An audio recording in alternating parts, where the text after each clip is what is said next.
What's going on, guys? Danny back in the house here. Tonight's show, we are talking all about Game of Thrones Season 8, Episode 3, that epic battle that took place. The long night has come, winter is here, and the dead are alive, baby. And they are getting ready to invade the living. And this is your one and only spoiler alert warning right now. I'm not going to stop. I'm just going to keep on rolling through. You've got 5 seconds from the time I say this right now, and then we're going to jump right into it. And this episode was insane. Outside of it being very, very dark, like not dark in the sense of like dark and ominous, but it was dark as like, dude, we can't see anything. Like, it was very, very difficult to see anything that was actually really happening. Like, we didn't see a whole lot of the battle, which I was okay with because it really set the tone. Like, when they lit the trenches on fire and all you really saw was like that orange hazy glow in the background, which in hindsight was really cool. While it was happening, I was kind of bummed out. I wish I had seen a little bit more. I did not realize there were going to be so many damn dead people, I guess is the word I'll use. I didn't realize there were going to be so many of them, and they were just bum rushing everybody, and they were just tearing up all of the armies. The Dothraki lasted 10 seconds, if that. The entire Dothraki army. These are the baddest people in this entire universe in Game of Thrones, and they got completely wrecked. It was just insane, and I loved how it started that way, where you're sitting there going, like, I had my hand over my face, like, holy shit, this is really gonna happen. Like, this is what, when everybody dies during this show, what's gonna happen for the remaining 3 episodes? What, Cersei's gonna rule over the dead? Like, her and the Night King are gonna have a baby? Like, what the hell is gonna happen? I don't get it. Jorah, I really thought Jorah was gonna... I really thought Jorah Mormont was gonna die at the beginning because he was leading the charge. I don't know how he survived. I'm so glad that he did survive because it was really cool later on in the episode seeing him and Dany fight.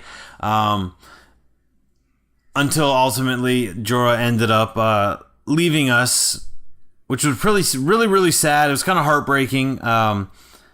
But you got to do that, man. Like, this was the biggest epic battle. There were only a handful of like people that actually died that were mainstay characters.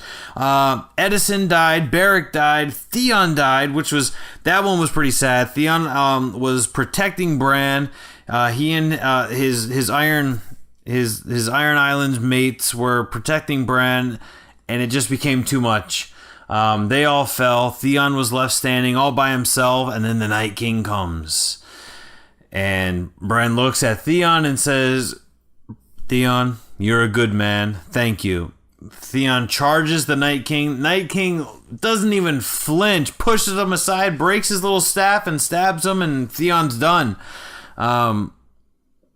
His whole thing came full circle. Bran even told him, like, don't apologize for what you've done. Everything that you've done is the reason why you are here right now, and you are home. And it was just like one of those cool, real cool moments because you don't really see Bran be human anymore. You see him, he is the three-eyed raven. Whatever the hell the three-eyed raven is, that's what Bran really is. So you don't typically see him in that aspect of humanity anymore. So it was really cool. Lyanna Mormont dies. The Spitfire little girl. I'll tell you what, she's got to have one of the most heroic deaths I have ever seen in any TV show. The big dead giant breaks into the castle and he's just wiping everybody out. She pulls out her little staff that's got the dragon glass in it. And I'll tell you, she charges this guy. Charges him. The giant picks her up and starts squeezing her throat. She stabs him in the eye, and then she ultimately falls to her death. But she killed the freaking giant. Dude, the giant took out like 25, 30 people. And this girl's got absolutely not an ounce of fear in her body. Her blood was boiling. She charged the giant, took him out, and saved everybody. In a sense, like, that giant was just wrecking people. Like, how do you kill a giant, really? I'm sure, like, it was really, really awesome just seeing her go out that way, because she was always tough throughout the entire series while she was in the show. She was always really, really tough. And it was kind of cool because, she says, here she is, this little girl, and she's bossing people around. But I'll tell you what, she went out like a boss. And that was the perfect ending for her character, was to go out with a bang, taking out the giant with her. Melisandre died, the Red Witch. She had a very, very pivotal role in this episode. Sir Davos told her, don't come back here. We don't want to see you anymore. Like, you're not going to have a welcome. And she told him, that when they were hunting for the dragon glass, I'm meant to die in this crazy world. I'm meant to die there. This is where I need to die. So it was kind of coming full circle. And after everything started happening, you see this horse come in. And we're all, who is that? And it's the Red Witch. So she's back. Sir Davos sees her, and he is not happy. The battle's getting underway, and the dead are just charging. They're charging. The Unsullied can't stop them. They already wiped out all the Dothraki. Like, what is going to stop these guys? Remember, they built the trenches. So Grey Worm is telling everybody, retreat, retreat, retreat. And he leaves the Unsullied out to protect the retreaters, because the Unsullied have no fear. The Unsullied are just straight up badasses, guys.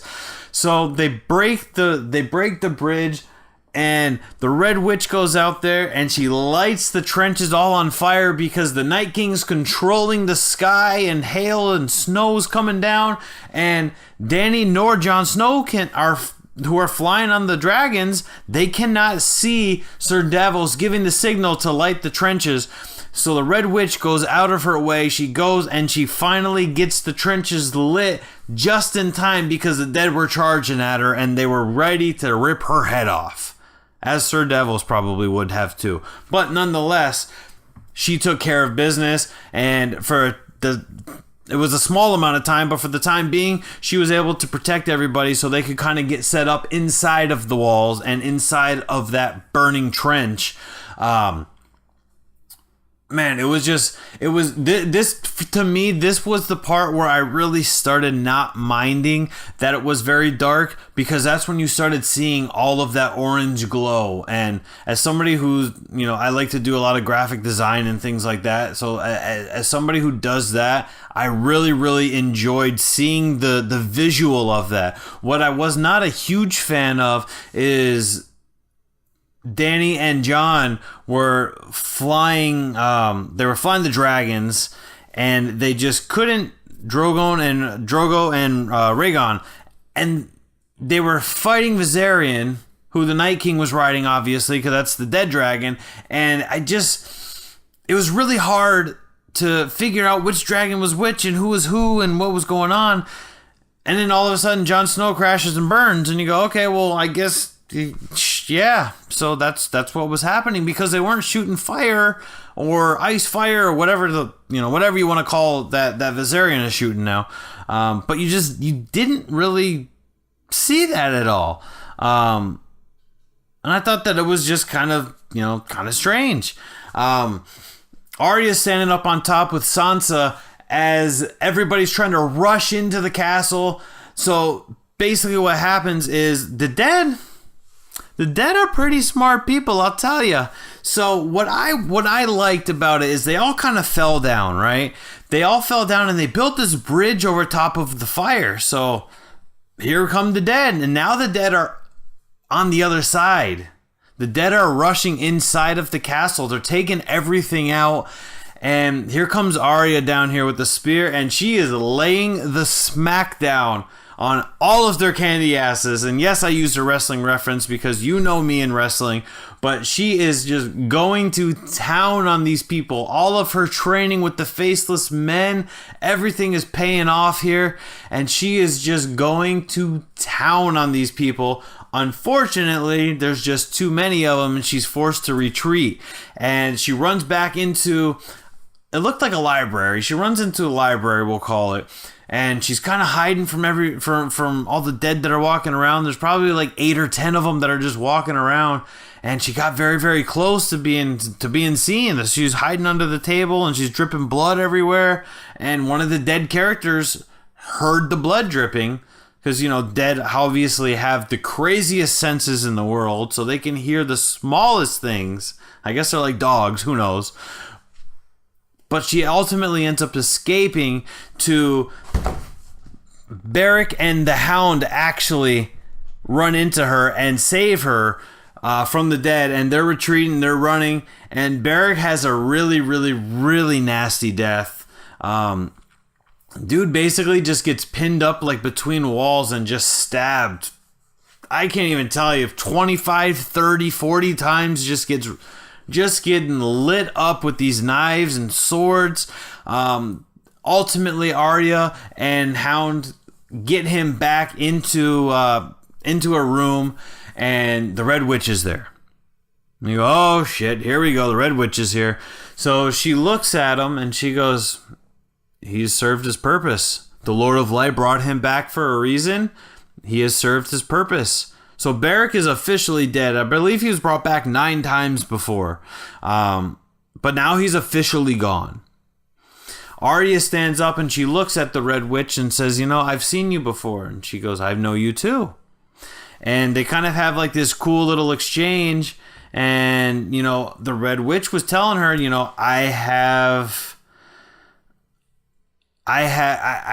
you said this was going to happen, and it happened. You said this was going to happen, and it happened. And, you said I was going to shut many eyes. And the Red Witch says, yes. Brown eyes, green eyes, and blue eyes. A lot of them. And you go, huh? Who's she killed with blue eyes? That's my immediate thought, is who is she killed with blue eyes? Completely forgetting what we're going to get into in just a second. I'm sitting there, oh man, not really sure who had blue eyes. Joffrey had blue eyes, but she didn't kill him.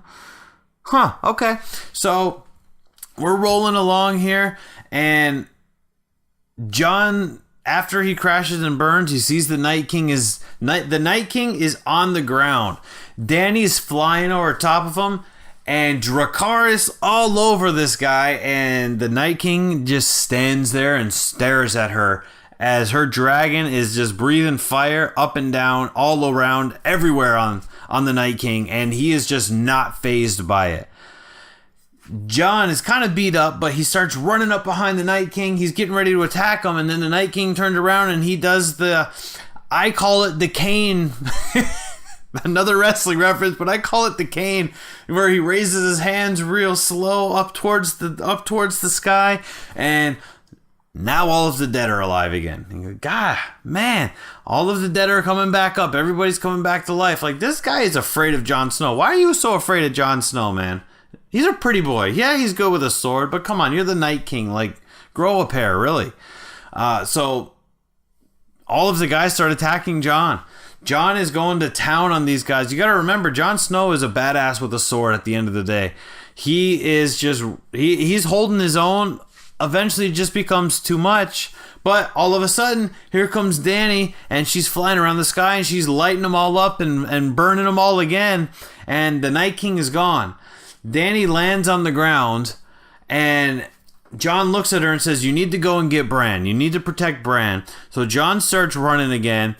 The only problem here is that all of the dead are alive. They all jump on her dragon. And obviously, I'm not sure which dragon it was. It was either Drogon or Rhaegon. But they all jump on the dragon and they start stabbing it and biting it and stabbing it and biting it. And eventually, Dany falls off. So Daenerys is on the ground now, and they're all starting to surround. They're all coming in, and then Ser Jorah Mormont out of nowhere comes in for the save. Just as you would have expected. I loved every second of it. He got wrecked. He saved her ass, but he got wrecked. He got stabbed so many times. Ultimately, he ended up dying in a very, very sad and emotional scene, showing Daenerys holding him as he's dying. And, you know, he told her from the get-go, I will protect you with my life. And damn, man, he sure did. Jorah sure protected Daenerys with his life. And it was awesome. I loved every second of that. I thought it was really, really well done. Man. Yeah, that was kind of bad. The dragon that Daenerys was riding ultimately ends up crashing into the castle and breaking through the wall, and then, of course, comes back to life because the Night King's alive, and he summoned all of the dead to become Walking Dead. No pun intended, I guess. But dragon's alive, breathing blue fire all over the place, and Jon Snow's running through the castle like a chicken with his head cut off, and the dragon keeps trying to burn him down. This is where the Night King comes up to Bran, and you see the whole thing with Theon, where Theon tries to kill the Night King. Night King is completely unfazed. Doesn't make a difference whatsoever. He's like, he ain't having none of it, guys. Man, this is where. So let me preface by saying, if anybody who knows me has talked to me about Game of Thrones, I called this way back about season 2, season 3. Obviously, you know, the book of what is happening now, the book's not out yet. The series isn't finished as far as the books go, so they're kind of, I don't want to say flying by the coattails here, but there's no script. They're writing their own script now as they go, which is pretty cool. Especially to see if the book actually follows suit with the TV show now. Which would be interesting if it didn't, to an extent, just because that keeps your imagination going, and the whole what if, and, you know, and that gives you back the element of surprise while reading a book, so you can use your own imagination. I will tell you, so the Night King walks up to Bran, and he's staring at him. And I'm not sure, like, it was an interesting exchange, because Bran is just staring right back at the Night King. The Night King's just staring at him. And this lasts for a good, 15, 20 seconds or so. Then all of a sudden, the Night King slowly reaches back for his sword. And it shows his other cohorts standing back there, and one of their hairs blows. And you're like, oh, what is that? And then all of a sudden, you see a face coming close to him holding a knife, and holy shit, it's freaking Arya Stark. It's the girl with no name. It's the girl with no face is flying through the air, and she's getting ready to stab him, and all of a sudden he turns around and he just grabs her, and he starts squeezing the life out of her neck, and the knife falls from her left hand right into her right hand, and she slams it right into his belly, and the Night King explodes. Everybody that's part of his army explodes. The dead are now dead. Arya Stark is the real freaking MVP here, and she just killed the Night King. The girl with no name, a girl doesn't want to be MVP, but she just killed the freaking Night King and just literally saved the entire world. She literally just she saved everybody. Everything died. The dragon that was inside of the castle breathing blue fire, that thing is gone. Every single thing is gone. The war is over. The long night is over. Winter might still be there. I'm not really, I don't know how their forecasts work, but it's gone. Everything is over. I don't know if it's going to be sunny on the next show or what exactly is going to happen, but the war is over. It's crazy. It's absolutely insane. And I love that it's Arya that did it. They build her up to be such a little badass for the entire series that Arya, like I said, if you know me, you know that I said that she was going to defeat, like she was going to have like a major role, because we didn't know about the Night King as far as if you hadn't read the books and you were watching the TV series. We didn't know that there was going to be a war, that there was a Night King, and so on and so forth. But as soon as they were talking about the Night King, I told my friends, I told my wife, I said, Arya's going to beat the Night King.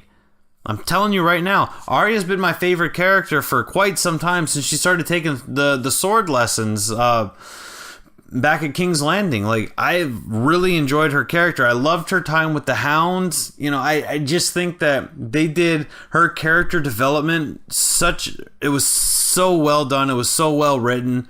And it was really just, it kind of left you for more, to where, like, you know, you thought that Sansa was going to be like super important. Not that she isn't, but, you know, you thought that she was going to be more like Cersei-ish, if you will.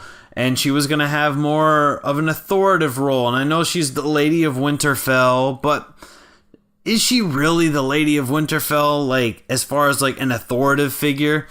She's not really. Like, she didn't really make any big decisions, except, I guess, executing Littlefinger, which was pretty sweet. And, oh, by the way, who was the one that slit his throat?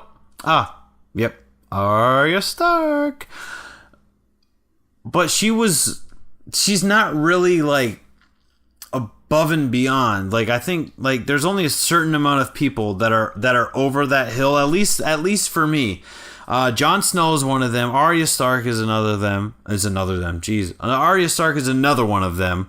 I really enjoy Bronn, and it's interesting that Bronn wasn't there at all. Now that I think of it, Sir Brienne, since she is a knight now, I've enjoyed Jaime. I know he's a really weird kind of character, but I've enjoyed him for quite some time. Like, I liked when he was battling with Ned Stark, even at the very beginning. The whole incest thing was really weird, but I mean, that's kind of come to be the norm in Game of Thrones, is just like obscene sexual things in Game of Thrones. And so I kind of just throw that by the wayside. Like, I guess that doesn't necessarily really bother me that much. But yeah, there's only a handful of people. Gregor Clegane, the Hound, is one of, like, there's so many good characters, and a lot of them did survive. It looked like Jaime went down at one point right before everything happened, and I was really stunned, because I was like, man, Jaime's clearly going down. There's like 7 guys or 7 dead people that are attacking him, and he went down to the ground. You know, one of the theories was that Jaime was going to go down and Brienne was going to save him, but ultimately Brienne was going to die whilst trying to save Jaime. But that ultimately didn't happen, as Brienne lived, Jaime lived, the Hound lived, Arya, of course, Sansa, Tyrion, all of your main important characters lived. And at the end of the show, when they showed the scenes and the clip for next week's episode, they're not wasting any time, guys. They're jumping right back into it.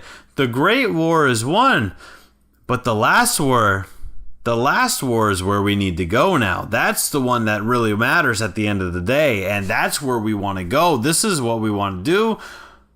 We're going right for Cersei. We're ripping her right out, root and stem. She is going to be history. So it's interesting to think about, like, where does Jaime play in all of this? Jaime literally just fought for his life. Not just figuratively, literally fought for his life against people that Cersei wants to kill. I know that they had the little falling out before he came up to Winterfell to start preparing for the battle, but I don't know. It's really trying to figure that out is very interesting to me, because I'm sure there's going to be some sort of pull on the heartstrings that Cersei does towards Jaime. maybe it ultimately works. Maybe he does join her side back. Maybe he goes back to King's Landing now that they've won the battle, and maybe he tries to like reason with her or give her something. I'm not exactly sure what's going to happen there, but I cannot wait for it. I hope that you guys enjoyed listening to me talk about it. Please feel free, follow me on Twitter, RealDannyB on Twitter. Follow me on Facebook. Let's chat about this. For real, guys. Let's have some fun. Let's talk about Game of Thrones. This has been a hell of a series, and we only got 3 episodes left. That's it. After these 3 episodes, in the words of Q, it's night-night forever. Q being from Practical Joker. Shout out to Brian Quinn. He's a wrestling fan, too. But after these 3, it's over. So let's have some fun and let's chat about it. Anyways, follow me, Wiretap Radio. This is always going to be an exclusive, The Real Danny B Show. Until next time, I'll catch you later.